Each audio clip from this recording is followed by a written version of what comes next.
NEET UGC ചോദ്യപേപ്പർ ചോർച്ചയിൽ പരീക്ഷ നടത്തിയ നാഷണൽ ടെസ്റ്റിംഗ് ഏജൻസിയായ NDA വിമർശിച്ച് സുപ്രീം കോടതി. മുൻപുണ്ടായ വീഴ്ചകളിൽ നിന്ന് NDA പാഠം പഠിച്ചില്ലെന്ന് സങ്കടകരമാണെന്ന് ജസ്റ്റിസുമാരായ PS നരസിംഹ, അലോക് ആരാധെ എന്നിവരുടെ ബെഞ്ച് നിരീക്ഷിച്ചു.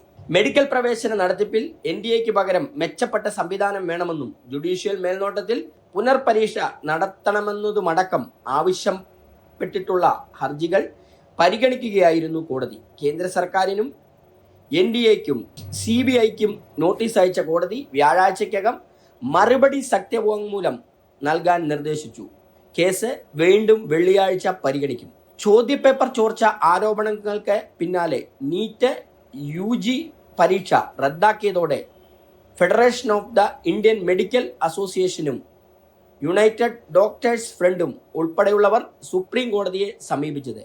പുനഃപരീക്ഷാ തീയതി പ്രഖ്യാപിച്ചിരിക്കുന്നത് ഹർജിക്കാർ കോടതിയുടെ ശ്രദ്ധയിൽപ്പെടുത്തിയെങ്കിലും അതിലേക്ക് കടക്കുന്നില്ലെന്നായിരുന്നു ബെഞ്ചിന്റെ മറുപടി. മെയ് 3 നടന്ന നീറ്റ് UG പരീക്ഷ ചോദ്യ പേപ്പർ ചോർച്ച വിവാദമുയർന്നതോടെ 12 പരീക്ഷ റദ്ദാക്കിയത്. Zag news, Thiruvananthapuram. നേരിന്റെ വാർത്തകൾ നിങ്ങളുടെ വിരൽത്തുമ്പിലെത്താനായി സാഗ് ന്യൂസ് ചാനൽ സബ്സ്ക്രൈബ് ചെയ്തും ഷെയർ ചെയ്തും ഒരു ശരിയായ മാധ്യമ നിലപാടിനൊപ്പം നിൽക്കാൻ ഞങ്ങൾ നിങ്ങളെ ക്ഷണിക്കുന്നു.